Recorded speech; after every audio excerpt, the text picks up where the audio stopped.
and I.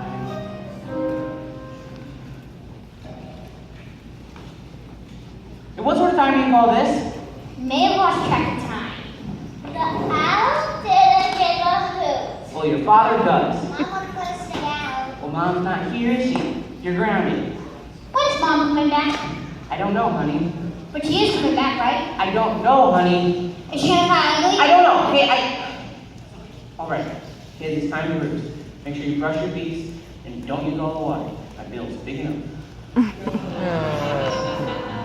When Ida said she'd go, I had to let her. It's shame because his apron suits her better.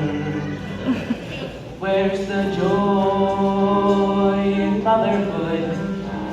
And the sound of chores that have to be done. And when you think you've seen the back of them, you find in actual fact you're back to square one.